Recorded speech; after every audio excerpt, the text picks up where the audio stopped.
The second saying of Christ from the cross is surely magnificent. He promises paradise to a man who until that hour had lived wickedly.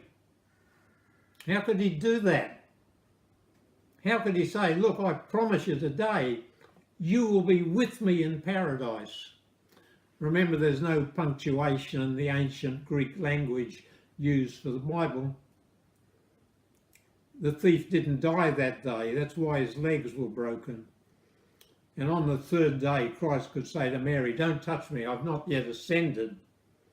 So it should read, verily I say to you today, this day of sorrow and pain and testing, you will be with me in paradise. This thief had begun by reviling Christ, but as he watched his bearing and his attitude, the thief changed.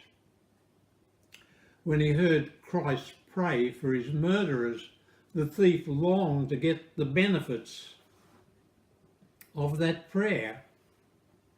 He read the title above Christ's head, Jesus, King.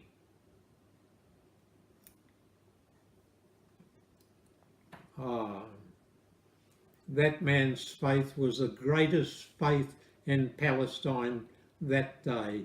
He saw in the wounded, bruised, bleeding, condemned man beside him a man who would live again, who had a kingdom and who could give him eternal life. That's faith. From his high court, the priest reversed the charges of condemnation that had come from Annas, Caiaphas, the Sanhedrin, Herod, Pilate. The thief threw them all out. The only thing he could use on Christ's behalf was his tongue. Everything else was tied down. So he says to the other thief, don't you fear God? Don't you know you're under the same condemnation? But this man has done nothing amiss. So the thief uses his tongue to justify Christ.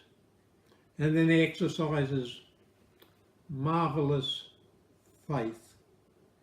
He looks at the man beside him and comes to believe that that man has a kingdom. And so he prays to him. He prays to him as to one who owned heaven and earth, who could give away heaven. And how humbly he prays. He just says, Lord, remember me. Now that is indeed a humble prayer. Nobody could have invented this story.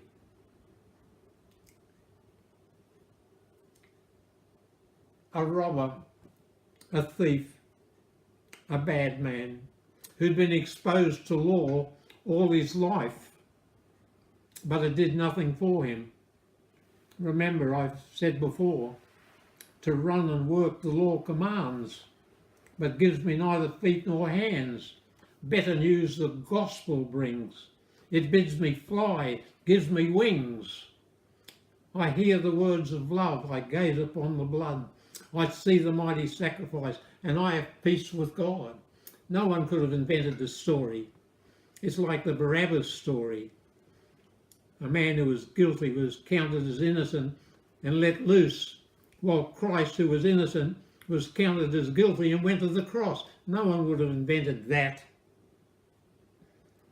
The Bible is true in what it says about human nature.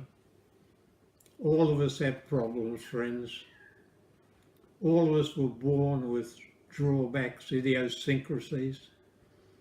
None of our habits have been just right. In some ways, we've all been like that thief, spent a life that did not glorify God. But when he found Christ, everything changed. His attitude changed. He sees Christ as innocent. He sees him as possessor of paradise. and he speaks truly, and he speaks humbly. Dear friend, does he not teach you as he teaches me? The way to paradise is by penitence and confession.